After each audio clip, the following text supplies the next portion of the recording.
Bienvenue à toutes et à tous pour un nouveau numéro de Metal Missile et Plastic Gun. Aujourd'hui, la suite du cycle Ken. Nous avons vu Kenshiro il y a peu. Nous allons voir maintenant le punk radioactif, le Member of Zido. Donc voilà, je pense que pour tout, ça n'a échappé à personne, aussi bien aux fans qu'aux profanes, que l'inspiration venue de Mad Max d'Hokuto no Ken. Là, je crois que plus aucun doute n'est permis au cas où vous doutiez à l'apparition de Ken. Mais là, du punk, des épaulières de football américain, une iroquoise, je crois que plus aucun doute n'est possible. Donc nous allons donner à notre ami Member of Zido son outil de travail, à savoir une bonne hache. Voilà.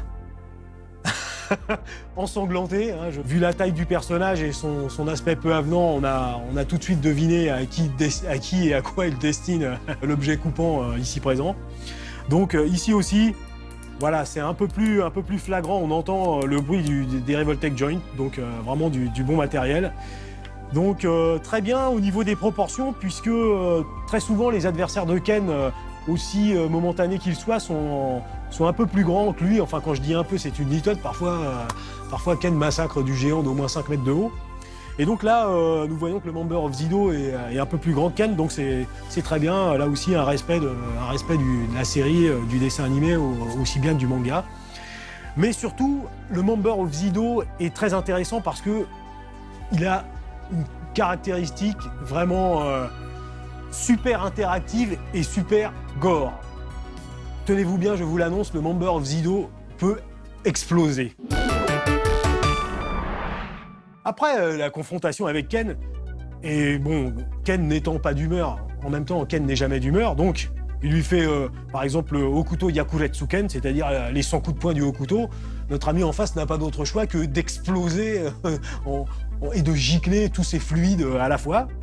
Eh bien, le jouet peut le faire. Donc, là aussi, au prix d'une petite manipulation, vous introduisez délicatement votre ongle pour séparer les deux parties du torse que vous tirez. Ainsi, bon, vous sortez le bras. Voilà, le miracle du Revoltech Joint se fait. Vous sortez le bras ici aussi. Ainsi, vous passez de l'autre côté. Alors, je signalerai au passage que ici, vous avez le visage normal du Member of Zido. Et ensuite, là aussi, vous tirez sur le Revoltech Joint pour retourner la pièce que vous réenclenchez immédiatement. Et là, vous avez du Member of Zido fracassé par le point de Ken. Et alors, donc, il tire la langue, il y a un de ses yeux qui sort de son orbite et surtout, il y a son cerveau qui gicle. Mais ce n'est pas fini parce que ici, vous avez les tripes du Member of Zido. Et puis, pour l'effet explosif, vous avez le sang qui gicle du Member of Zido. Donc voilà, le Member of Zido est transformé en pâté pour chien sous l'effet de la colère de Ken. On le sait bien, Ken, c'est quelqu'un qu'il faut pas énerver. Et comme vous pouvez le constater, là, le Member of Zido a pris en plein effet la puissance du Hokuto Shinken. Je crois qu'il n'en reste rien. Il y a un souci tout japonais du détail, surtout quand ça concerne le gore. Donc vous avez, je vous le dis, donc les tripes, les boyaux du Member of Zido, sa colonne vertébrale, sa tronche qui explose. Enfin vraiment, ce gimmick-là est très peu trouvable, même dans les séries de Revoltech. Donc ça vaut vraiment le coup d'acquérir ce personnage.